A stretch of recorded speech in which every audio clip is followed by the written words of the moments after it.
빌리그레암 목사님 여러분 잘 아시죠? 화면을 한번 보실 텐데요. 지금까지 185개국에 말씀을 전했다고 하지요. 우리는 한두 사람 전도하기도 쉽지 않은데 이분은 평생도록 22억 명의 사람들에게 복음을 전했다, 그렇게 이야기를 합니다. 아이젠하워 대통령이 1953년도에 취임했는데 아이젠하워 대통령으로부터 트럼프 대통령이 이르기까지 한 50년 넘게 대통령의 영적 조언자, 자문 역할을 하셨다, 그렇게 되어 있고요. 이분이 왕성하게 복음을 전하셨던 1993년도 통계를 보면 250만 명이 회심했다, 그리스도 앞으로 나왔다, 그런 기록이 있습니다. 1974년도에 여의도 엑스플로 대단했었죠. 혹시 이 가운데도 그 자리에 참석하신 분 계십니까? 꼭 올해로부터 50년 전에 있었던 일입니다. 저도 아주 기억이 생생한데요. 100만 명의 성도들이 여의도 광장에 모여서 예배를 드리고 말씀을 듣는데 그때 비가 막 억수같이 오는데 성도들이 그 말씀을 사모해서 그 비를 푹 맞으면서 말씀을 들었던 그런 기억이 있습니다. 대단하신 분이죠. 2018년도에 100세를 일기로 하나님의 부름을 받았습니다. 이분의 이런 생애가 너무 귀하니까 이분이 80회 생신을 맞이했을 때 미국의 CNN 방송국에서 이분과 인터뷰를 했어요. 레리 킹이라는 분, 여러분 한번 사진 또 한번 보시면요, 익숙하신 분이죠. 레리 킹이라는 분이 이제 이분과 이제 빌리그레암 목사님과 인터뷰를 했는데 그 내용 가운데 이분이 이제 이렇게 물었습니다. 목사님, 당신의 삶을 돌아보면 너무 참 보람 있고 크게 상을 받아야 할 것 같아요. 너무 훌륭한 일을 해오셨습니다. 목사님의 생애는 후회함이 없으시지요? 그렇게 물었어요. 그러니까 빌리그레암 목사님이 답을 하기를 나는 실패자입니다, 그렇게 말씀하셨어요. 제가 사람들을 만나고 이런 크루세이드라고 하잖아요. 대중 전도 집회, 큰 대형 전도 집회를 준비하고 이를 위해서 모임을 갖고 이거 준비하느라고 정작 제가 하나님과 만나는 시간이 너무 적었습니다, 그런 고백을 하셨어요. 그러면서 내가 하나님과 더 많은 시간을 보냈다면 사람들이 나와 함께하는 하나님을 저를 통해서 발견했을 텐데 그러지 못해서 저는 실패자입니다, 그렇게 말씀하셨어요. 참 의외지요. 위대한 사역자, 위대한 설교자, 또 위대한 일을 감당하는 전도자라도 하나님 앞에 설 때는 그 직책 가지고 서는 것이 아니라 하나님의 사람으로 서는 거지요. 많은 분이 이제 저에게, 제가 이제 원래 선교사로 파송을 받은 지 30년이 이제 넘었는데요. 아이고, 선교사님 고생하셨어요. 아프리카에서 20년 이상 어떻게 그렇게 사셨어요? 많은 분들이 그렇게 말씀하세요. 제가 이제 우간다에 있을 때는 아이고, 선교사님, 우간다는 바다도 없고 내륙국에 있는데 생선도 못 드셨을 텐데 제가 오늘 회 사드릴게요, 회. 그렇게 제가 따뜻하게 그렇게 대접도 받고 했습니다. 그러나 제가 아프리카에서 20몇 년을 있었다. 물론 제 아내는 20대에 가서 50대에 나왔으니까 청춘을 다 거기에 바친 거죠. 그렇게 했음에도 불구하고 우리가 하나님 앞에 설 때는 아프리카 몇 년 했냐, 목사냐, 선교사냐, 그거 가지고 쓰는 게 아니라 구주의 십자가 보혈로 죄 씻음 받은 그 은혜를 가지고 하나님 앞에 서는 것 아니겠습니까?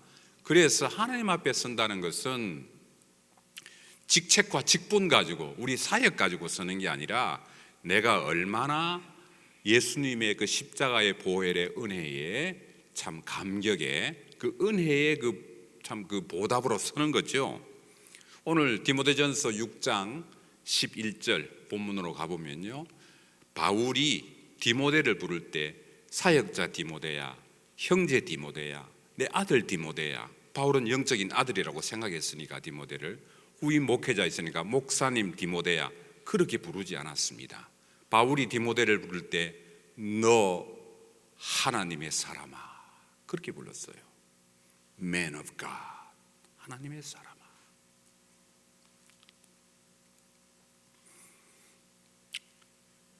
직책에 관한 그런 호칭, 사역에 관한 호칭, 인간적인 호칭, 그런 것들을 다 내려놓고 하나님의 사람으로 그렇게 불렀습니다. 하늘과 땅 사이에 아무것도 없고 책임도 없고 사역도 없고 임무도 없고 하나님이 계시고 너가 있고 내가 있구나 하는 이 엄숙한 실존의 부름, 이 실존의 호칭을 불렀지요. 사실 이 하나님의 사람이라는 호칭은 구약 성경에서 몇 사람에게 구별되게 불렀던 호칭입니다. 신명기 33장에는 모세를 향해서 그렇게 불렀습니다. 사무엘상에서는 사무엘을 향해서 하나님의 사람 그렇게 불렀습니다. 열왕기상에서는 엘리야를 향해서 그렇게 불렀고 열왕기하에서는 엘리사를 향해서 그렇게 불렀습니다. 이 하나님의 사람이라는 호칭은 아무에게나 붙일 수 없는 아주 고귀하고 품격 있는 그런 호칭입니다. 이 하나님의 사람이라는 호칭은 사역이나 직책 이전에, 직분 이전에 하나님께 속한 사람이냐라는 질문이죠. 하나님의 일에 쓰임받는 사람이냐라는 질문이고 하나님 앞에서 하나님의 인격의 사람으로 서라 하는 그런 호칭입니다. 이 호칭은 우리에게 그대로 적용되는 신앙의 원리를 가르쳐 줍니다. 사랑하는 성도 여러분, 제가 왕왕 보면 참 안타까운 일이지만 교회 안에서 직분 때문에 상처를 받는 분들이 계세요. 어떤 경우에는 나를 똑바른 직분, 직책으로 안 불러준다고 그것 때문에 마음의 상처를 받는 분도 심지어 계시더라고요. 여러분, 우리가 하나님 앞에서는 이거 다 내려놔야 돼요. 장로, 권사, 집사, 이거 다 목사, 선교사 다 내려놔야 돼요. 우리는 하나님 앞에서 천국을 향해서 순례하는 그저 순례자이고 나그네일 뿐입니다. 내가 어떤 사람인가? 내가 하나님 앞에서 어떤 신분을 가지고 있나? 이 신분에 대한 자각은 내 행동을 낳습니다. 이 행동이 반복되면 습관이 되고 습관이 몸에 굳어지면 그게 나의 품위와 품격이 되지요. 여러분, 공연장에 아주 비싼 티켓값을 주고 공연장에 가보신 적이 있습니까? 가면 물론 연주자들도 물론 다르지만 객석의 분위기가 달라요. 비싼 연주장에 가보면 객석 분위기가 품위가 있어요. 또 어떤 연주장에는 정장을 하지 않으면 못 들어가는 그런 연주장이 있어요. 식당도 심지어 그런 데가 있죠. 식당도 정장하지 않으면 반바지에다가 슬리피 신고 가면 못 들어가는 식당들이 있어요. 반면에 공짜 티켓을 가지고 한번 공연장 가보십시오. 공연장 분위기가 달라요. 이거 무대가 달라진다. 그것도 의미가 있지만 이 객석의 청중들의 분위기가 달라요. 아무 데서나 휘바람 빅빅 불고 스스로 그 품격을 낮춰요. 멀쩡한 신사가 신사복 입고 넥타이 메고 할 때는 아주 젠틀하고 아주 젠틀맨인데 예비군복을 입혀놓으면 왜 이렇게 달라질지 몰라요. 저도 옛날에 그 경험이 있어요. 예비군 훈련장 가보면 멀쩡한 사람들이 일단은 이 앞에 단추를 다 열어요. 예비군복을 단정하게 입는 예비군 잘 못 봐요. 그 다음에 이 걸음이 팔자 걸음이 돼요. 또 걸음이 늦어져요. 아무나 보고 말을 놔요. 현역 군인들 보고. 여기 예비군의 특징이. 그때 지금 했던 말이 동료 예비군들 했던 말 아직도 기억나요. 우리는 아무리 품위 있는 행동을 해도 사회에서는 우리를 예비군으로 보기 때문에 그렇게 할 필요가 없다는 거예요. 내 신분이 무엇이냐. 그래서 여러분 뭐 군인들 보면 제복을 단정하게 입고 구두도 반들반들하게 닦고 그렇게 하라고 하지 않습니까? 그러니까 신분은 결국은 행동을 낳고 행동은 습관과 우리 품위를 낳습니다. 내가 하나님 앞에서 정결하고 깨끗한 신분을 유지하는 것, 내가 하나님 앞에서 정직한 하나님의 사람으로 서는 것, 이것은 나의 영적인 생활의 품위를 규정해 줍니다. 이 자각이 없으면, 이 영적인 자각, 내가 하나님의 사람이라는 영적인 자각이 없으면 무능해지고 세속화됩니다. 자, 그렇다면 하나님의 사람은 어떤 사람이 하나님의 사람이 되고 어떻게 해야 하나님의 사람이 될까요? 하나님의 사람이라는 이 신분의 자각을 위한 이 시리즈를 제가 한 4번 정도 이렇게 반복하려고 합니다. 오늘 첫 번째로 하나님의 사람 시리즈 첫 번째로 하나님의 사람이 피해야 하는 것이 있습니다. 여러분 운전을 배우실 때 보면 운전을 하기 위해서 습득해야 되는 기술이 있지요. 신호등을 잘 봐야 되고 뭐 제한 속도를 봐야 되고 전방을 잘 주셔야 되고 습득에 대한 기술이 있는 반면에 운전을 할 때 해서는 안 되는 피해야 되는 것이 있어요. 예를 들면 어떤 게 있습니까? 운전을 할 때 뭐 뒤를 돌아본다든지 운전을 할 때 전화기를 사용한다든지 이런 거는 피해야 되잖아요. 내가 운전을 잘한다 못한다를 떠나서 그거는 피해야 되는 거예요. 이건 하면 안 돼요. 마찬가지로 하나님의 사람의 신분의 자각을 가지기 위해서 첫 번째 피해야 하는 것이 있는데요. 오늘 우리 다 읽지는 않았습니다만 디모데전서 6장에 소개하는 피해야 하는 것 2가지를 생각해 보려고 합니다. 첫 번째입니다.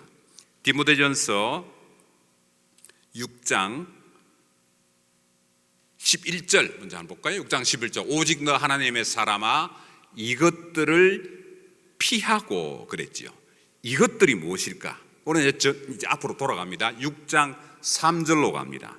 6장 3절에 가면 누구든지 다른 교훈을 하며 바른 말 곧 우리 주 예수 그리스도의 말씀과 경건에 관한 교훈을 따르지 아니하면, 다시 말하면 피해야 되는 첫 번째 다른 교훈을 따르는 것을 피해야 합니다.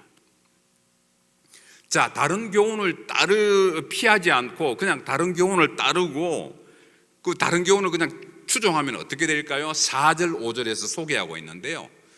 교만해지고 아무것도 알지 못해지고 변론과 언쟁과 그 다음에 투기, 분쟁, 비방, 악한 생각, 마음이 부패, 진리를 잃어버린 것, 경건을 이익의 방도로 생각하는 것, 다툼이 일어나는 것, 이런 모든 것들은 반드시 피해야 하는 다른 교훈을 피하지 못했을 때 직면하는 문제들입니다. 그러니까 꼭 피해야 되겠죠. 자, 그렇다면 이제 다른 교훈이 무엇인가요? 다른 교훈이 무엇인가? 뭐 노골적으로는 아이고 예수 안 믿어도 천국 간다 하는 그런 가르침이 있긴 있어요. 그러나 이 성경에서 말하는 이 본문에서 말하는 다른 교훈은 처음은 비슷해요. 예수님으로 인해서 천국에 간다고 가르쳐요. 거기까지는 괜찮아요. 끝에 가서 살짝 비틀어요. 이게 마귀의 전술입니다. 마귀는 처음부터 그냥 다른 걸 훅 갖다 대지 않아요. 다른 걸로 훅 치고 들어오지 않습니다. 이 마귀는 살짝 비틀어요. 하나님이 아담과 하와에게 선악과를 먹지 말라 그랬잖아요. 사탄은 아담과 하와에 가서 너희가 선악과를 먹지 말라고 그러든지 그러지 않고 먹지도 말고 만지지도 말라, 그 말을 살짝 붙여요. 하나님이 언제 그 만지지 말라 그랬습니까? 그러니까 그렇게 살짝 비튼다고요. 이게 아니라고 하기는 어려운데 살짝 비틀어요. 이게 다른 교훈들이에요.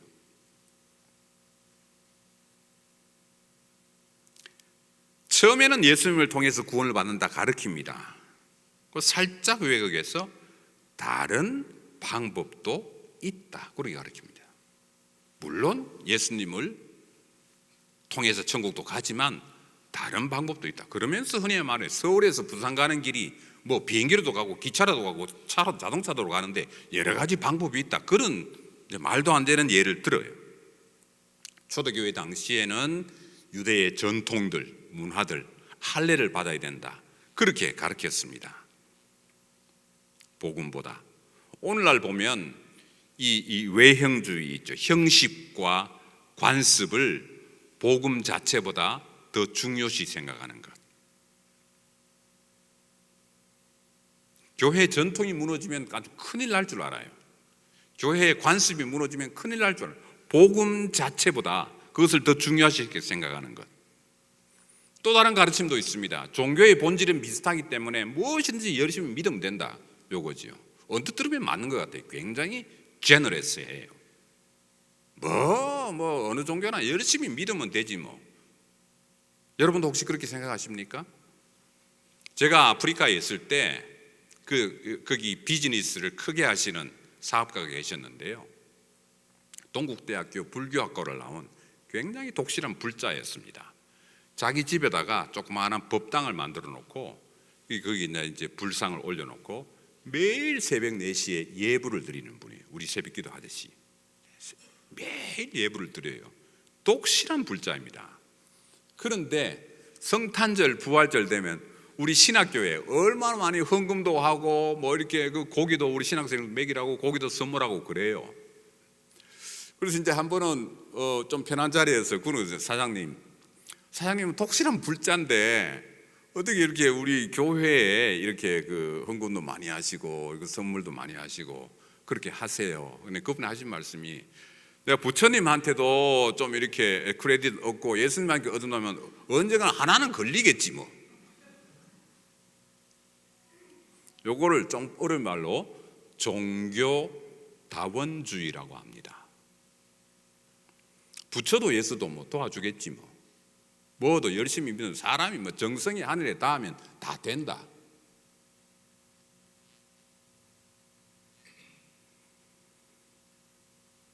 여러분, 요거 다른 교훈입니다.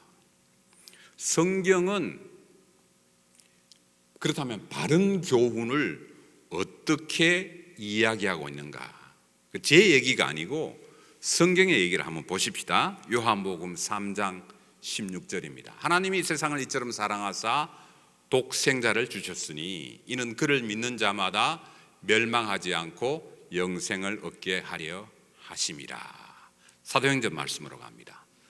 다른 이로서는 구원을 받을 수 없나니 천하 사람 중에 구원을 받을 만한 다른 이름을 우리에게 주신 일이 없음이라 하였더라. 요한복음 14장으로 갑니다. 예수께서 이르시되 내가 곧 길이요 진리요 생명이니 나로 말미암지 않고는 아버지께로 올 자가 없느니라. 그렇게 말씀했습니다. 이 진리 외의 것을 강조하면 어떻게 됩니까? 갈라디아서 1장 8절요. 그러나 우리나 혹은 하늘로부터 온 천사라도 우리가 너에게 전한 복음 외에 다른 복음을 전하면 아주 강한 표현을 썼어요. 저주를 받을지어다. 저주라는 말을 썼습니다. 9절 우리가 전에 말하였거니와 내가 지금 다시 말하노니 만일 누구든지 너희가 받은 것 외에 다른 복음을 전하면 또 저주라는 말이 나오지요. 저주를 받을지어다. 왜 저주를 받습니까? 다른 복음은 구원에 이르지 못하기 때문에 저주를 받는 거예요. 구원에 이르는 길을 막기 때문에 그렇습니다.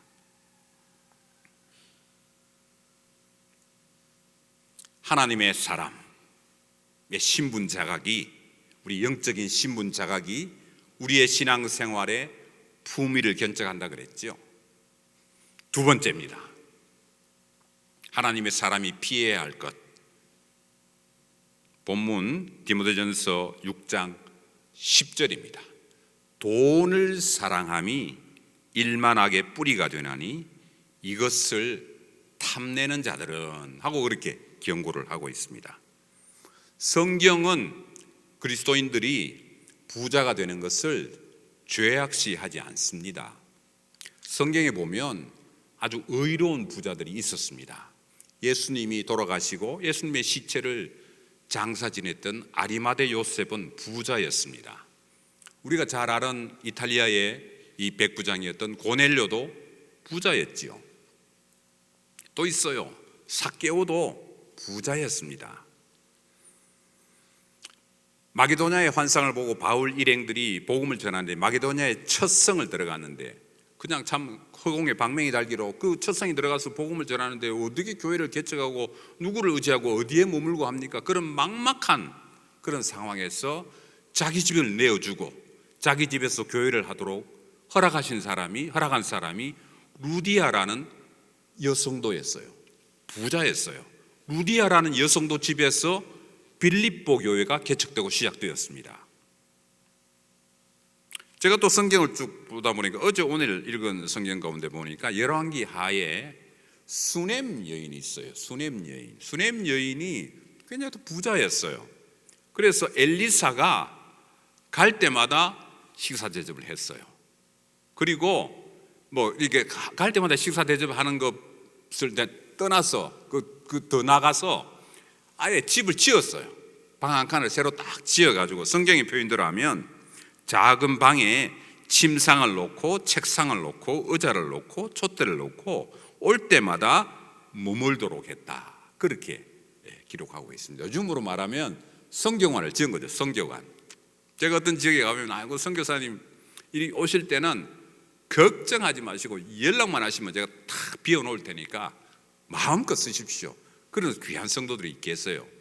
복음을 전하는 선교사 입장에서 그런 성도들을 만나면 얼마나 힘이 되는지 몰라요. 일단 어코모데이션이 해결되니까 마음껏 활동할 수 있는 것 아닙니까? 그 일을 감당했던 분들이 다 부자였어요. 성경은 그런 부자들을 다 이렇게 욕하지 않습니다. 그런데 오늘 본문에 보니까 돈을 사랑하는 것을 하나님의 사람은 피해야 된다. 그렇게 얘기를 했어요. 자, 요 사이에 우리가 줄타기를 해야 되겠죠. 돈을 사랑하는 것과 부를 가지고 하나님을 섬기는 것, 요 사이에 줄타기를 잘 하셔야 돼요. 균형을 맞춰야 돼요. 오늘 본문에 돈을 사랑하는 것은 일만 악의 뿌리라 그랬습니다. 모든 악의 근원을 파고 들어가 보면 여러분 나무의 뿌리는 안 보이잖아요. 그런데 뿌리가 죽으면 나무는 죽어요. 아무리 뭐 멋있게 생겨도 뭐 이게 잎을 자랑하고 열매를 자랑해도 그건 언젠가 죽게 되어 있습니다. 왜냐하면 뿌리가 죽었기 때문에. 이 일만악의 뿌리, 이 근원을 파고 들어가면 그 악의 원인은 다 돈을 사랑하는 것이다. 그랬습니다. 돈을 사랑하는 것이 무엇입니까, 여러분? 돈을 내 삶의 목표로 삼는 거지요. 삶의 목표인 돈을 얻기 위해서는 수단 방법을 가리지 않는 것, 이거 돈을 사랑하는 거지요. 두 번째, 정당한 방법이라 하더라도 지나치게 집착하는 것, 이거 돈을 사랑하는 겁니다. 뭐 정당, 내가 지금 죄 짓나? 내가 지금 일리걸로 내가 지금 하는 거야? 그렇다 하더라도 거기에 집착하게 되면 그게 뿌리가 되는 거예요.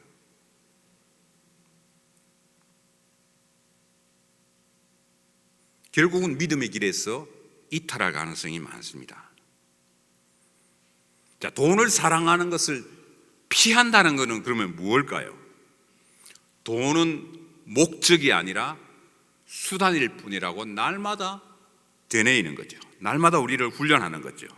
돈에 휘둘리지 말고 돈을 지배할 수 있어야 합니다. 선교사로서 이제 아프리카에서 있다가 보면 뭐 풍족하게 살 수 있겠습니까? 거기다 뭐 참 열악한 상황을 살 수밖에 없죠. 그러니까 이제 아이들에게도 이제 늘 절약하고 검소하게 이렇게 생활하는 걸 가르치지요. 걔들은 이제 성인이 되었어도 이제는 그게 몸에 익어가지고 어디 가도 이제 좀 너무하다 싶을 정도로 아끼고 이게 절약하는 것을 잘해요. 그런데 아끼고 절약하는 것을 가르치다가 보면 돈에 이게 사로잡힐 수 있어요. 그래서 저희들이 꼭 강조한 게 뭐냐면 알뜰하게 돈을 모으는 것, 그 훈련이 필요하다. 그러면서 동시에 아낌없이 쓸 수 있어야 한다. 필요한 곳에, 필요한 사람에게, 필요한 장소에, 필요한 하나님의 일에 아낌없이 쓸 수 있는 것, 그게 돈을 지배하는 겁니다. 돈에 휘둘리지 않는 겁니다. 돈을 아끼는 걸 잘하시는 분들이 많아요. 되게 참 이북에서 피난 내려오셔서 어렵게 여기에서 참 살아가시는 분들을 보면 천성이 그냥 배어 있어요. 절약하는 게 참 놀라워요. 생활력이 놀랍죠. 그런 걸 배울 필요가 있습니다. 반면에 우리 성도들에게 필요한 것은 정말 하나님의 일, 하나님의 나라와 그의 의를 위해서 아낌없이 드릴 수 있는, 그게 하나님의 백성의 할 일이지요. 그게 돈의 참 필요를 우리가 참 매이지 않는 거지요. 마태복음 6장 24절입니다. 두 주인을 섬기지 못할. 여러분, 돈이 얼마나 유혹이 강하고 얼마나 중독성이 강한지 한번 보십시오. 성경을 어떻게 소개하는지. 두 주인을 섬기지 못하는데, 한 사람을 미워하고 하나를 사랑하거나 하나를 중히 여기고 하나를 경히 여기고 그렇게 된다. 그런데 너희가 하나님과 재물을 겸하여 섬기지 못할 것이다. 여러분, 돈의 위치가 어디까지 간지 한번 보십시오. 하나님의 위치까지 올라갔어요. 그 정도로 강하다고. 이게 이 마력이. 우리가 경성하지 않으면, 우리가 깨어있지 않으면, 우리가 훈련하지 않으면 하나님 위치에 가서 하나님과 동등한 위치를 점하려고 하는 이 재물의 힘 앞에 맥없이 무너집니다. 그것을 경계하고 있지요. 자, 그렇다면 우리가 돈을 사랑하는 것을 피하기 위한 첫걸음이 무엇일까요? 히브리서 13장 5절입니다. 돈을 사랑하지 말고 있는 바를 족한 줄로 알라. 요거예요. 있는 바를 족한 줄로 알라. 이게 참 다른 말이 아니라, 쉽게 얘기하면 우리가 돈을 사랑하는 것을 피하기 위한 첫걸음은 내가 현재 가지고 있는 것을 만족하고 감사할 수 있어야 되는 거죠. 이 족한 줄로 할 때 영어 표현으로 content라는 말을 썼거든요. content. 이게 만족한다는 말이죠. 감사한다는 말이죠. 사랑하는 성도 여러분, 한번 둘러보십시오. 여러분 주위를 한번 둘러보십시오. 여러분 가정과 여러분 자녀들과 여러분 생활을 한번 둘러보십시오. 하나님이 얼마나 많이 감사할 것을 주셨는가.